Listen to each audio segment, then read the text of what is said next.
Hey dealers, your inventory is lying to you. If you're not cycle counting more than once a year, you're bleeding cash.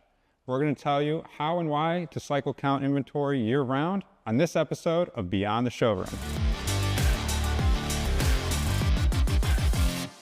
This episode of Beyond the Showroom is sponsored by ZiiDMS Dealer Management System, the heart of technology in your dealership and the engine that drives productivity and profitability. Schedule a demo today at ZiiDMS.com.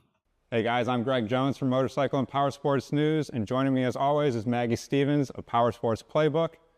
Maggie, we're talking about cycle counting inventory and a lot of problems that dealers have out there with not doing it often enough. Yeah.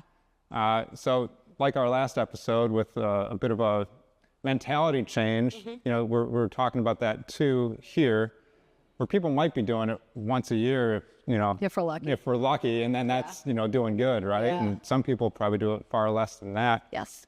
But you're suggesting that dealers should be doing this quite often and year round. Yes. So you want to talk a little bit about that? So I always like to bring the perspective of I've been an owner and I've been a parts manager. So I can look at this from two different angles. I can look at it from the owner perspective of how much cash you have sitting on the books. You're looking at that number, 500,000, 1 million, 1.2 million. And it's sometimes, honestly, it gets overwhelming. Doesn't matter how big the dealership is. You're looking at all that money you spent. And here's the part that a lot of people don't think about. To get all of that inventory, you actually had to spend the cash. Cool, you may have had terms, but terms still only stretches you out 3, maybe 4 months. Mm-hmm. So that's a lot of cash that has left the dealership.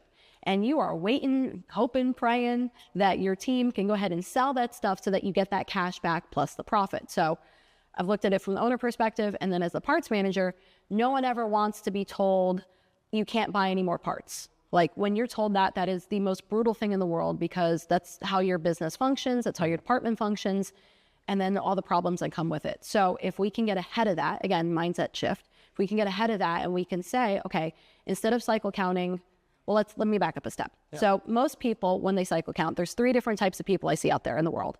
I see the ones that do it every 5 or 6 years, and they're forced to do it for whatever the scenario is, but it's every 5 or 6 years. So when they do it, clearly they haven't been doing it every year. So they have a ton, like hundreds of thousands of dollars that they're having to write off because it's gone. It's just gone. So that's pretty cringy. Yeah. Then you've got the ones that do it once a year, which at least they're better. They're somewhat current, right? They're capturing those losses, or maybe the parts got damaged, whatever the scenario is, but they're capturing it in that tax cycle. Mm-hmm. And then you have the ones that are doing it continuously. So the reason why you want to go from once every 5 to 6 years to continuously, it's a lot less work on the team. I don't ever want to recommend something that I haven't done myself and done for more than one cycle or 1 year. I want to recommend something that I've done 5 and 10 years strong, because it's something that will move with you timelessly. 5 years from right now, 10 years from right now, doesn't matter. You can still use the same principles. That's really important to me. So if you're doing this continuously, then it's not this big of a shock. You also don't lose a lot more parts. And that's something a lot of people don't talk about. If you're structuring it right, you can kind of find those things that fall through the cracks before they actually fall through the cracks. Or maybe you can find the part that got damaged and needs to be warranted before the warranty part expires. Yeah. So there's a lot of money that you actually save by doing it continuously versus once a year, or heaven forbid, once every 6 years. Sure. So again, Maggie, you mentioned that change in mentality, and I'm sure a lot of dealers, it'll have to be that change in mentality. But beyond that, so let's take that scenario of a dealer that's maybe only been doing this every 5 to 6 years. Do they immediately go into trying to do this, several times a year, or do they have to, like, baby steps, like start with once or twice a year? What's your advice there? I always recommend ramp ups. Mm-hmm. So we want to change. So we've changed the mindset. We believe now, and we see the benefit, and we see the tax benefits, because that's a part of it. So we see the benefit of doing this continuously. So now we have to retrain, I call it the muscle memory of the department. And this is going to fall on parts. Good, better, and different. Parts is parts is parts. So it's going to fall on them to now make this a daily habit. So I'll give you an example. Instead of having parts that need to be warranted kind of scattered everywhere, we redesign a section in the parts room, and specifically in the parts room, not in service, not in sales, but in parts, that this is where all my warranty parts go. so that when the manager has a moment or whoever is doing warranty in that department, they know that if there's something in my tote, that means it needs to be warranted, and it can get captured a lot faster. So we start to build these little nudges and these little things so that it's not this massive change. We do it once and then we don't do it again. So that would probably be one. We start to build a spot for all the warranty parts or bad parts that need to be, billed out somewhere. The other thing I would recommend is barcodes. So a lot of dealerships, they don't have their labels, and it sounds really silly, but it's a big difference. They don't have their labels with a barcode on it.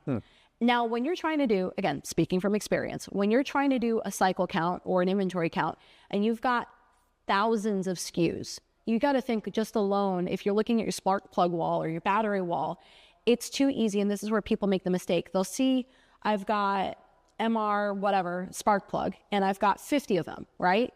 So they'll look at the top row of spark plugs and they'll see it's all the same part number. So they won't look and they won't actually scan when they're doing the count. They won't scan every individual spark plug. They'll go see, oh, they're all the same part number. Okay, 50, click. And now inventory's off, because if you bought it from Parts Unlimited, if you bought it from Turn 14, if you bought it from Western, it's all 3 different part numbers. Doesn't matter, it's the same spark plug. Maybe you got it from Napa, maybe you got it from O'Reilly's, whatever. So having everything switched over to a barcode, instead of having the person that, and I've seen this multiple times, the person that's doing the scanning, they're going to get tired, they're going to get bored, they're going to be like, oh my God, is this over with? Right.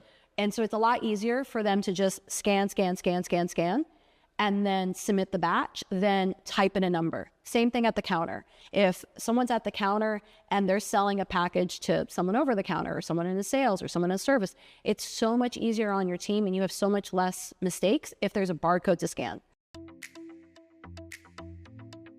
As many of you know, taking physical inventory is something you do once, maybe twice a year, and sometimes you avoid it altogether. With large quantities of parts, accessories, chemicals, tires, and various other merchandise throughout your store, it's not a simple task to complete. There is a better solution. A solution that gives you the ability to cycle inventory counts anytime without disruption to your business. That solution?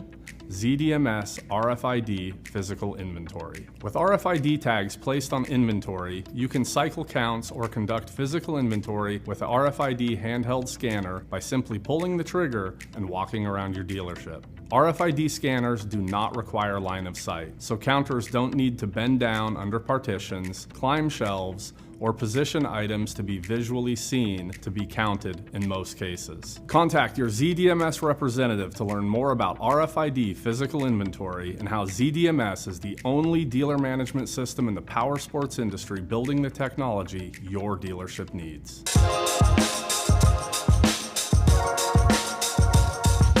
So those are probably the two things that if you can get those two things initiated, you can set yourself up for massive success to make this simpler. Yeah. Very good. Yeah. So Maggie, let's just reiterate the problem here. Dealers who aren't cycling inventory as often as you're suggesting have a lot of cash tied up in dead stock. That's kind of the problem we're talking about. So you want to, again, just elaborate on the solution with more cycle counts. So cycle counts, so one of the benefits to your point is dead stock, right? So dead stock, everyone has their own versions of dead stock. Some people it's post 90 days. Some people it's post 1 year, post 2 years. I think honestly, it depends on your seasons and your business. So at the dealerships I've worked at, we did have a season where that part or that package would only be viable once a year. So I don't shame anyone for saying mine is different than someone else's. So there's that, right? But regardless of what your dead stock baseline is, you want to kind of capture that stuff so that you can start having the intelligent conversations. This is where we start making money. Yeah. Oh, okay, I've got a set of rims and tires on the floor. They're starting to become that dead stock zone. What can I do? Can I call a customer that was interested in a set of rims and tires, and can I sell it to them? Can I go ahead and make a deal with service, and can we put a package together and sell it that way?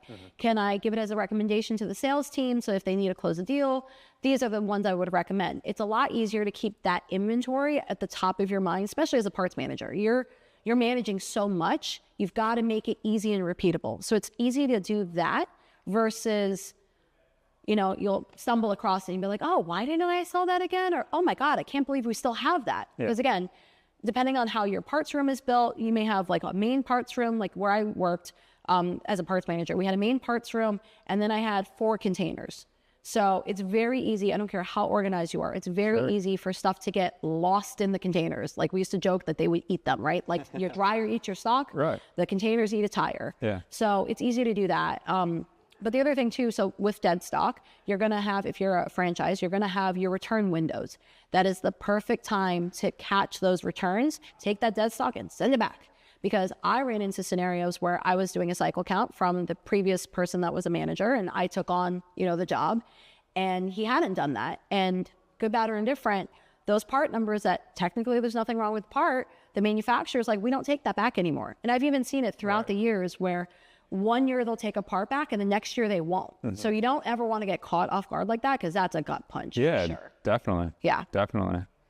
Very good. So Maggie, you've been giving our dealer audience some advice throughout our conversation, but what is maybe 1 or 2 key takeaways that you want to tell them in terms of how to start implementing, more regular cycle counts? I always like to do a mindset one. So mindset would be, dead stock is where you can find money. If you can rebrand it, rethink about it, where this is how we find money, you'll be a lot more encouraged to actually do some of the work.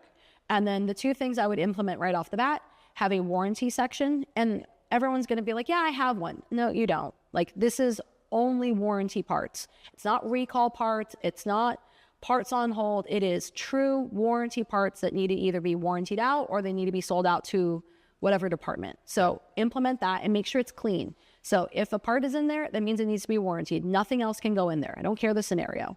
And then the other thing I would implement, and this one takes a little bit of time, but it's worth it. When you're doing your receiving or if you're doing any labels, make sure there's a barcode. The rest of the information on the label, that's always going to be unique to the dealer. Some people want a price on it, some people don't, things like that. But a barcode will start to naturally make things so much more accurate. Sure. And that's pretty easy to implement from like today, if you're watching. Yeah. Excellent. Yeah. Excellent. So dealers, start cycle counting more often. We appreciate you watching this episode of Beyond the Showroom. Make sure you're checking out everything that Maggie is doing at Powersports Playbook. And as always, make sure you're checking out motorcycleandpowersportsnews.com. Thanks for watching, and we'll see you guys next time.